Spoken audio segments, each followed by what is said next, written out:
আসন্ন লোকসভা নির্বাচনে জয়ের লক্ষ্যমাত্রা নিয়ে পাখির চোখ করে ছাপিয়ে পড়েছেন তৃণমূল প্রার্থী শান্তিরাম মাহাতো।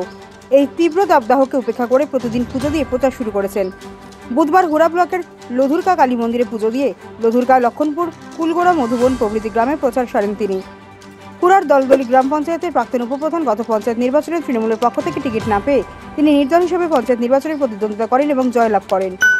বুধবার রাতে হিজলি গ্রামের একটি তৃণমূলের সভাতে হিজলি গ্রামের দুই নির্দল সদস্য রেজাউল করিম আনসারি, কার্তিক চন্দ্র হাঁসদে এবং পালগা গ্রামের কুর্মী সমাজ সমর্থিত নির্দল জয়ী সদস্য পূর্ণিমা মাহাতো সহ 601টি পরিবার বিভিন্ন দল থেকে তৃণমূল কংগ্রেসে যোগদান করেন।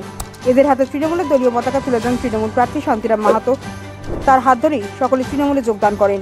তৃণমূলে এই যোগদান অনুষ্ঠানে উপস্থিত ছিলেন তৃণমূল রাজ্যের সহসভাপতি তন্ময় ঘোষ, মন্ত্রী সন্ধ্যা রানী টুডু, প্রাক্তন মন্ত্রী তথা তৃণমূল প্রার্থী শান্তিরাম মাহাতো, তৃণমূল জেলা সভাপতি সৌমেন বেলথরিয়া, জেলা পরিষদের সহসভাপতি সুজয় বন্দ্যোপাধ্যায় সহ ব্লকের অন্যান্য নেতৃবৃন্দরা।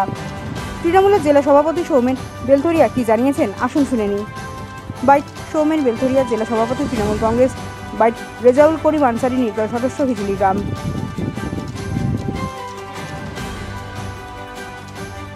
এই কয়েকদিন আপনারা জানেন যে আমরা অধিকার যাত্রাতে বেরিয়েছি এবং অধিকার যাত্রায় আজকে বিভিন্ন বিধানসভায় যখন যাচ্ছি সেখানে যেভাবে মানুষের স্বতঃস্ফূর্ত অংশগ্রহণ দেখছি, যেভাবে সাধারণ মানুষও আমাদের সাথে আসছেন, প্রার্থীর সাথে কথা বলছেন, আজকে আমরা নিশ্চিত যে এই লোকসভা কেন্দ্রে আমরা আমাদের প্রার্থী শান্তিরাম মাহাতো বিপুল ভোটে জয়ী হবেন এবং মানুষ আমাদের তৃণমূল কংগ্রেসকে আশীর্বাদ করবেন।